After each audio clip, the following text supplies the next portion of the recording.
Qu'est-ce que le parti, Monsieur le Président, attend, le PCRN attend de ces dialogues? Est-ce qu'il y a une forme de dialogue que vous souhaitez avoir?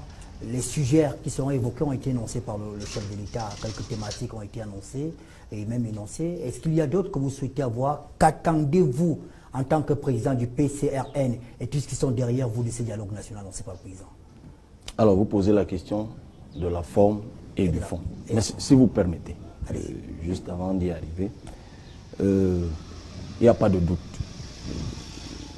Modestement, je connais le professeur Bouyema Sala depuis un certain temps et je connais son attachement aux questions du silence.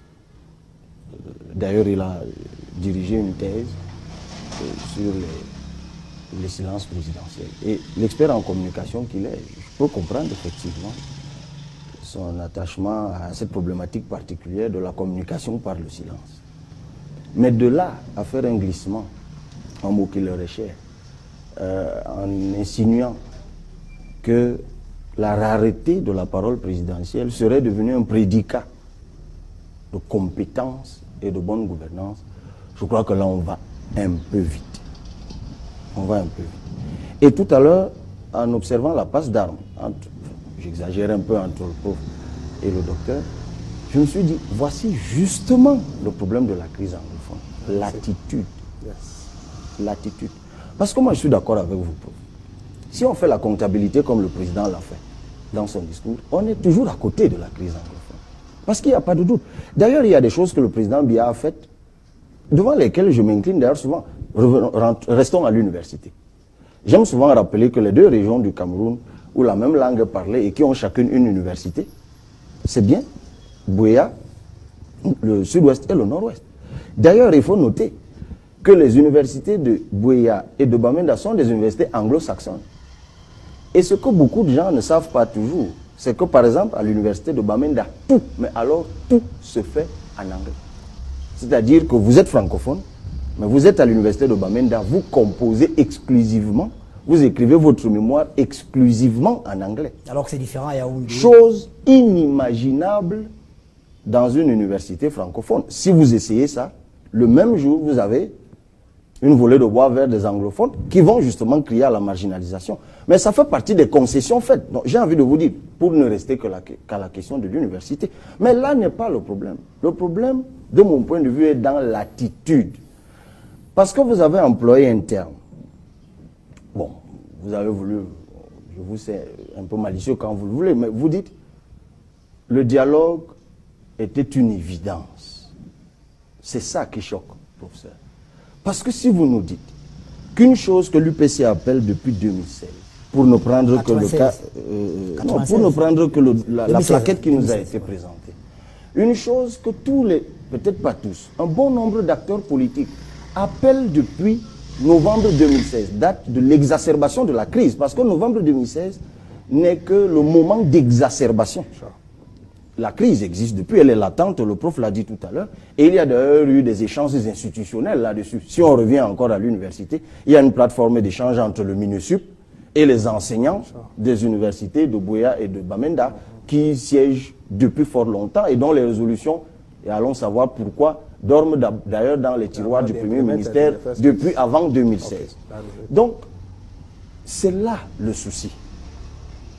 Il faut pouvoir comprendre, lorsque quelqu'un se plaint, de quoi il se plaint. C'est parfois aussi simple que ça. C'est-à-dire, quelqu'un vous dit qu'il a mal au pied, je parle prosaïquement, et vous lui dites de toute façon, si le reste du corps se porte bien, pourquoi vous plaignez-vous du mal de pied? C'est à peu près ça. Et cette négligence, c'est pour ça que moi j'emploie le terme négligence, sous réserve de ce que le prof disait tout à l'heure, qu'il y a un certain nombre de choses qui sont faites depuis très longtemps. Mais bon, enfin, il y a des plans sécessionnistes, séparatistes et tout le reste. Bon, jusqu'à un certain moment, c'était plutôt marginal, parce que je rappelle quand même que tous les 1er octobre, depuis 1961, il y a des marches qui sont étouffées généralement à Bamenda, en grand renfort d'ailleurs de police et de gendarmerie. Donc c'est pas nouveau, mais c'était marginal, sauf que ça a trouvé un terreau d'expansion. Et qu'est-ce qui a créé le terreau d'expansion? Ça tient parfois au mépris. Aussi banal que ça tient parfois à la condescendance. Parce que lorsque les avocats avaient marché, on va me dire, passons rapidement, Parce que ça doit quand même nous enseigner pour la suite. Lorsque les avocats avaient marché, au lieu de les bastonner ce jour, d'aller à Londres, dire qu'ils sont fous, pour finalement, un an plus tard, dire et faire exactement ce qu'ils avaient demandé, et venir maintenant en 2019 dire que c'était évident. Mais non, ce n'était pas évident. Parfois, c'est dans l'orgueil. Et je pense qu'on doit pouvoir capter cela, non pas seulement pour les anglophones, mais aussi pour les francophones. D'ailleurs, je reviens à la question. Oui, mais vous me coupez quand vous voulez. Quand le professeur Ounangui nous dit que le dialogue ne veut rien dire, j'ai envie de dire que c'est ce qu'il dit qui ne veut rien dire. Parce qu'on ne peut pas dire que le dialogue ne veut rien dire. Même platement, je parle devant un enseignant de communication, vraiment même platement analysé. Et le dialogue dans un pays, un moment d'échange, où les gens s'asseyent. Mais dites-moi, si tout le monde va à un dialogue avec ce que Paul Biya veut, est-ce encore un dialogue? Est-ce un problème si pendant que lui, il veut un dialogue sur, je ne sais, la décentralisation et le multiculturalisme, que moi j'en veuille, je veuille du dialogue pour parler, je ne sais pas, des Macabo ou je ne sais pas trop quoi, j'ai le droit en tant que citoyen d'aller à ce dialogue et de donner aussi mon point de vue. Quitte à ce qu'on ne retienne pas ce que je dis. Mais on ne peut pas préempter la volonté et les exigences de ceux-là même qu'on invite à ce dialogue. C'est encore une question d'attitude. Parce que le prof, en le disant tout à l'heure, lui, il se dit que c'est... Il le dit, enfin, on est sur un débat. Mais je crois que s'il était allé à Batibo comme moi, et qu'il avait vu des morts de plus près, et qu'il avait suivi des coups de fil, pas des coups de fil, des coups de feu, derrière la maison où il est, et qu'il avait été obligé de se coucher sous un lit, et qu'il avait commencé à réfléchir à son testament, il ne dirait pas que le dialogue qu'on appelle pour résoudre ce problème est quelque chose qui ne veut rien dire, qui ne veut rien dire. Moi, je dis ceci. Nous, au PCRN, le déclencheur de la crise anglophone est la non prise en compte d'une spécificité culturelle. D'une spécificité culturelle d'abord. La question de la langue. La langue. Tout à l'heure, on écoutait le docteur Eyonta. La traduction de ceci, la traduction de cela. Les magistrats qui tiennent compte de notre spécificité. On n'en a pas voulu, mais depuis le 4 mars 1916, ces choses nous ont été imposées. Donc, il faut commencer par là. Ça pose donc le problème de l'intégration nationale. Il faut donc que pour une fois dans ce dialogue, on aborde la question de l'intégration nationale. Quel est le schéma que nous adoptons pour que tous les peuplements camerounais se sentent intégrés? C'est-à-dire qu'on retrouve la conscience nationale qui a prévalu dans ce pays avant l'avènement franco-anglais.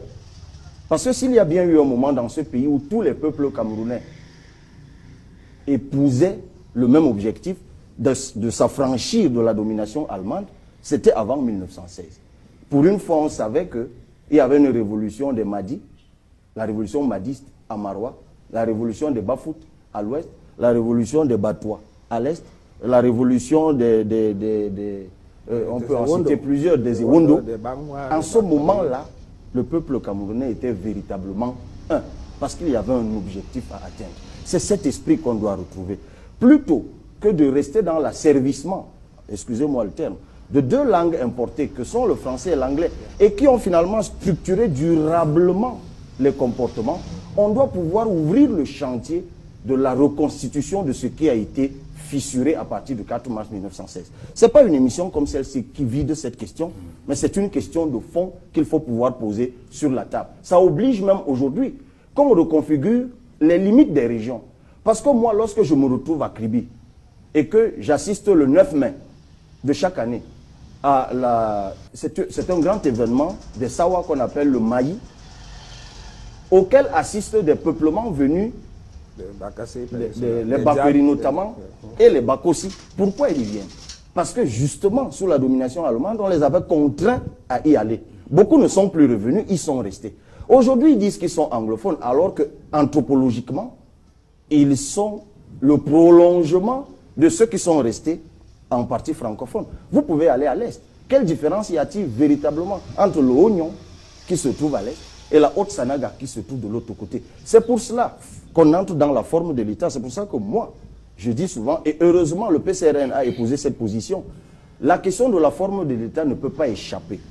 Nous, au PCRN, on n'est pas pour le dialogue linguistique, pour le fédéralisme linguistique. que certains appellent, c'est-à-dire le retour à ce qui a prévalu de 61 à 72, mais nous sommes pour le dialogue, le fédéralisme des communautés, qui dérive d'ailleurs de ce que je viens d'expliquer tout à l'heure. Les communautés étant des groupes sociaux qui sont affinitaires par l'histoire, par l'anthropologie, par un certain nombre de choses. Il faut absolument qu'on aborde la question de la forme de l'État. Et nous, on propose le fédéralisme communautaire, dont les entités fédérées seront donc appelées régions. Nous préférons régions parce que d'abord, ça épouse ce qui existe déjà. On n'est pas obligé de réviser tout le temps, y compris même la terminologie ou la sémantique. Mais on doit pouvoir aussi ouvrir ce chantier. Et lorsque vous l'avez ouvert, et si vous autonomisez donc, parce que nous on pense que la crise anglophone n'est pas séparatiste, elle n'est pas indépendantiste, elle est autonomiste. Si vous voulez donc autonomiser les communautés, vous devez forcément régler la question de la dévolution du pouvoir, dont la question de l'élection. Vous n'avez pas le choix. Parce que les communautés qui vont s'auto-gérer, comment? Vous révisez donc votre schéma de décentralisation. On va peut-être y revenir tout à l'heure. Parce que finalement, dans ce pays, que veut dire la commune? Que veut dire la région? Parce que quand même le président Biya et son équipe s'arc-bouteraient sur la question de la décentralisation, les nuances terminologiques peuvent diverger. Mais il faut bien qu'on construise un schéma de décentralisation où les peuples, les communautés se sentent véritablement autonomes. Et puis, que vous le vouliez ou pas, la question de la détente politique ne peut échapper à ce dialogue. Parce que les quatre sont liés. J'ai évoqué tout à l'heure, intégration nationale, forme de l'État, dévolution du pouvoir. Vous êtes bien obligé de ce que on profite de ce dialogue pour une réelle détente nationale. Donc, vous êtes obligé de regarder la situation de ceux qui, pour une raison ou pour une autre, se retrouvent aujourd'hui en prison. Et le président, je m'en félicite d'ailleurs, a évoqué cela comme une hypothèse, la question du pardon. Et nous, au Parti de la Réconciliation, ça nous touche. On peut très bien décider que, bon, on fait table rase d'un certain nombre de choses, mais ça oblige aussi que ceux qui se retrouvent en prison, notamment, révisent leur discours. Parce que la posture de déni de celui de qui on exige une magnanimité, on doit pouvoir la réviser. C'est compris. Professeur oui, il y a un certain nombre de choses qui ont pu être dites. Moi, je ne suis pas dans le politiquement correct. Il faut arrêter l'hypocrisie. L'hypocrisie, c'est quoi? L'hypocrisie, c'est de vouloir enfermer le Cameroun dans des prisons identitaires, francophones, anglophones, de telle ou de telle région. On ne construit pas une république dans ces conditions, même quand on doit prendre en compte ses particularités. Il faut les fondre dans un cadre national.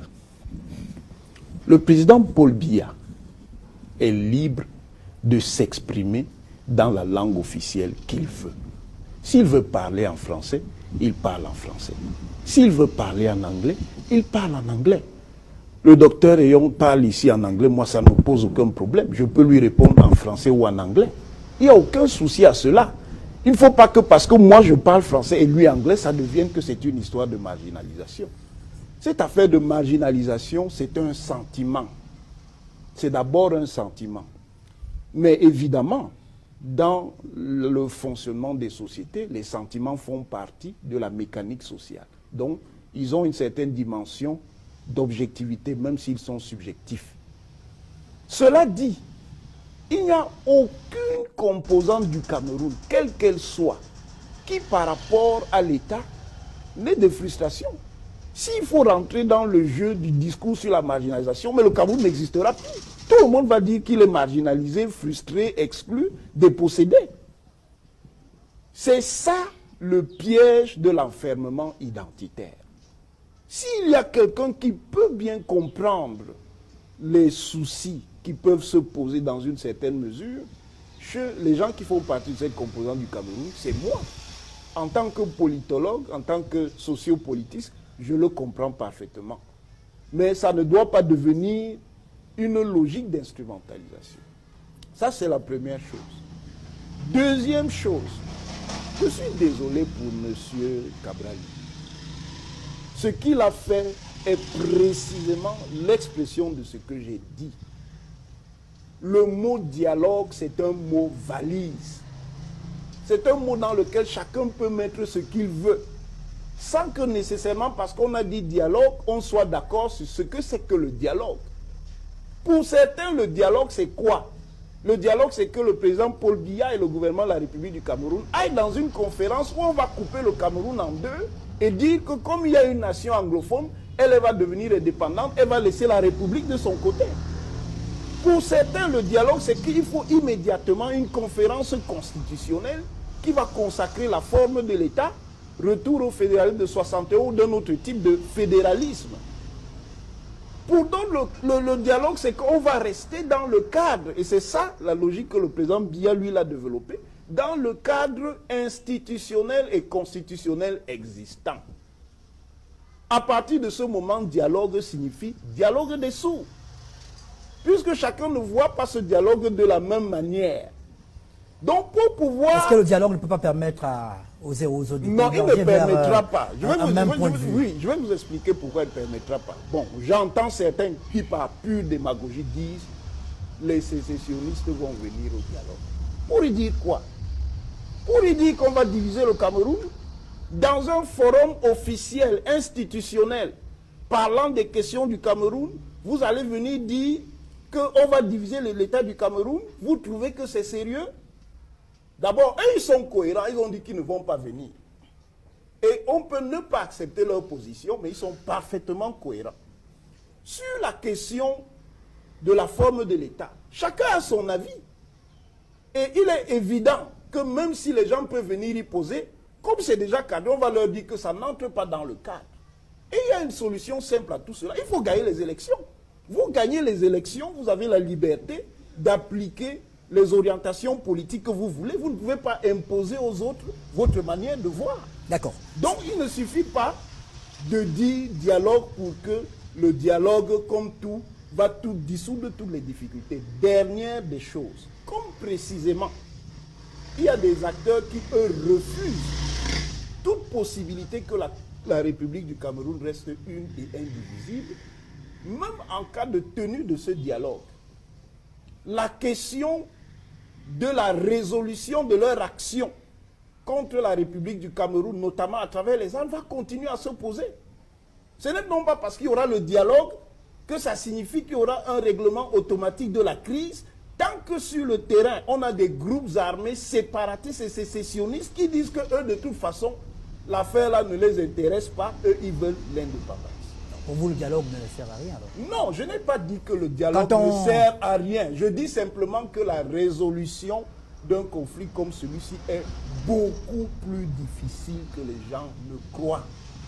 Ce n'est pas parce qu'on va mettre tous ces gens-là qu'on va régler ça. Et puis, il y a même encore une partie cachée de la dynamique conflictuelle que vous ne voyez pas, qui peut rebondir avec ce que précisément le président du PCRN, M.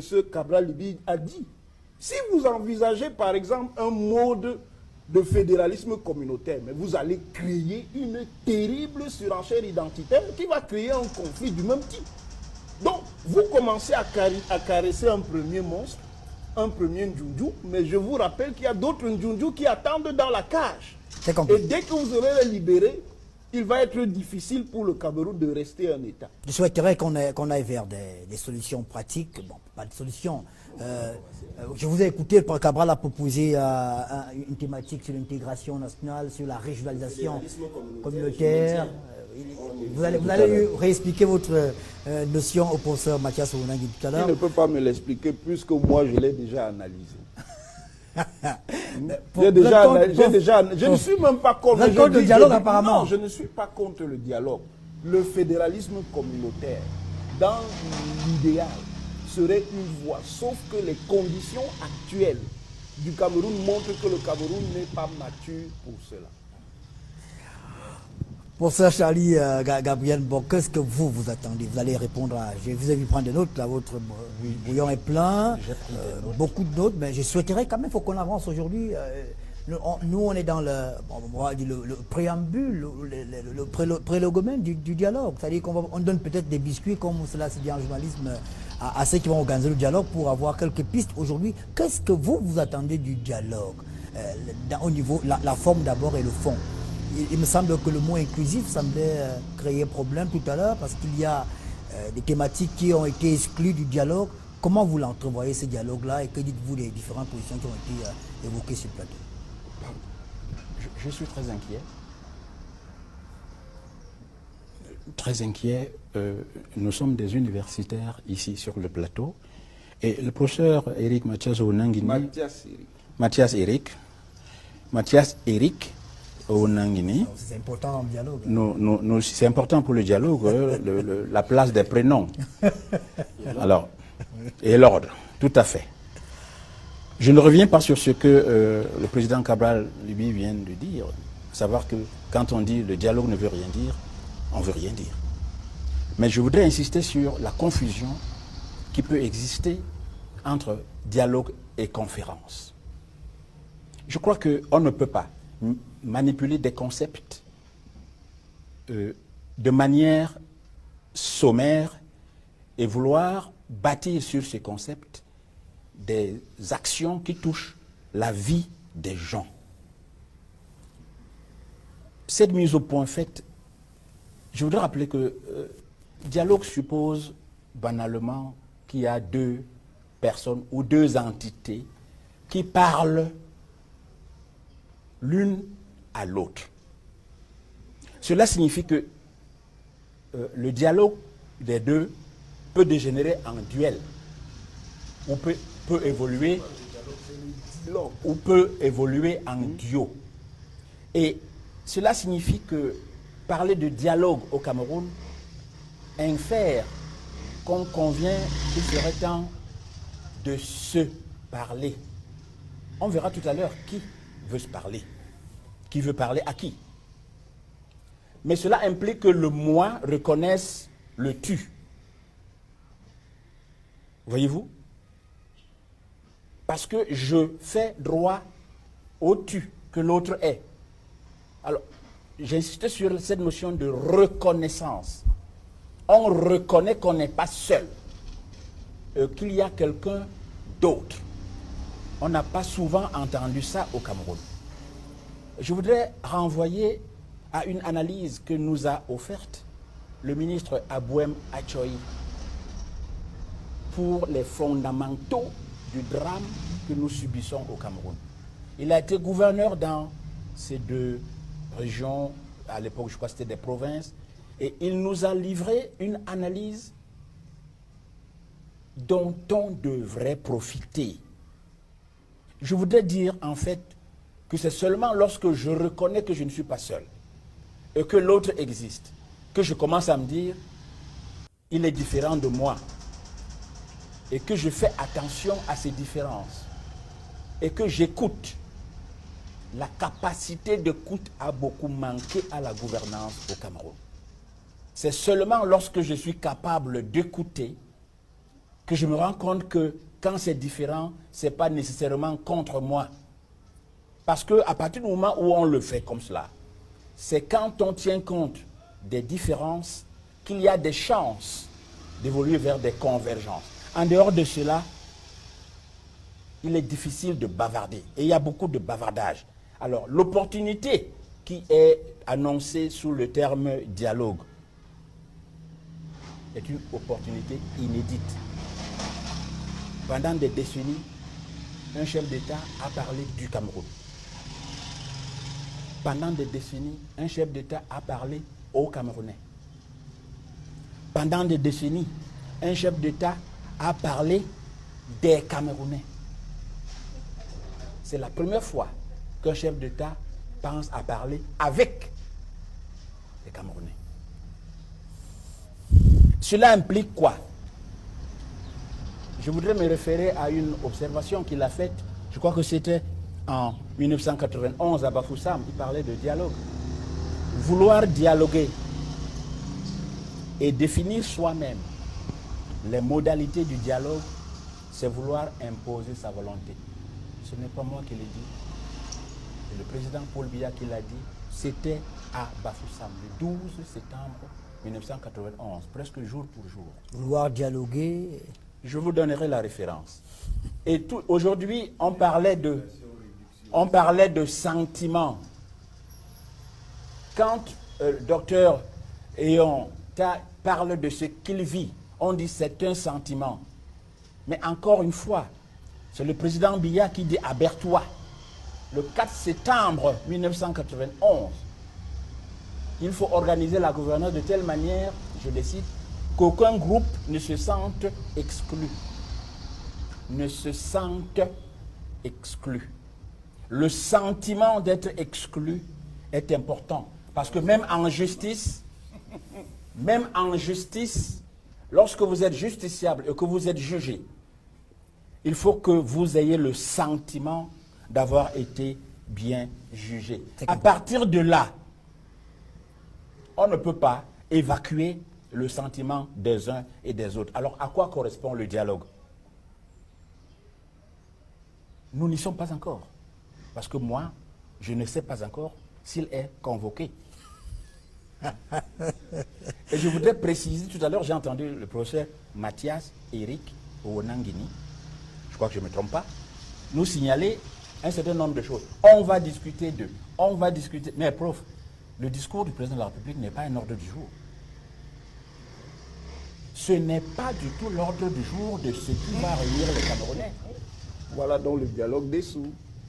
Parce que le président de la République a annoncé un événement Il ne s'est pas content. où des gens vont se retrouver, ils vont parler d'un certain nombre de choses dont ils vont décider, parce que la logique veut que tout en saluant l'appel à ce dialogue, qu'on se dise de quoi allons-nous parler maintenant que nous sommes là.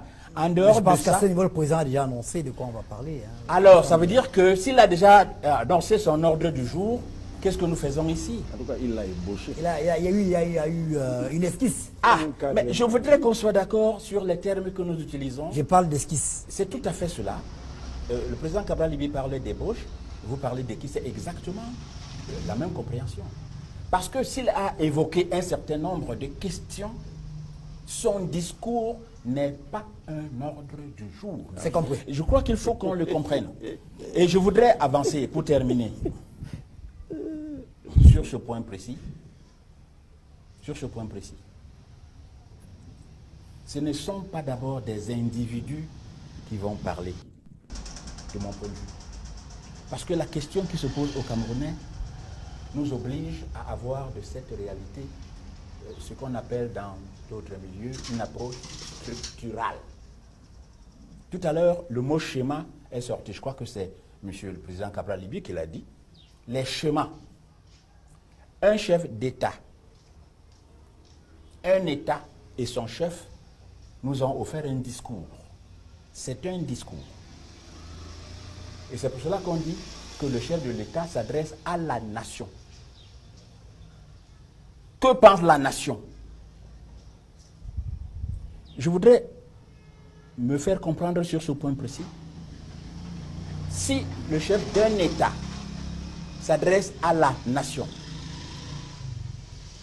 il est important de savoir que le dialogue a des chances de produire quelque chose si c'est un dialogue entre l'État et la nation.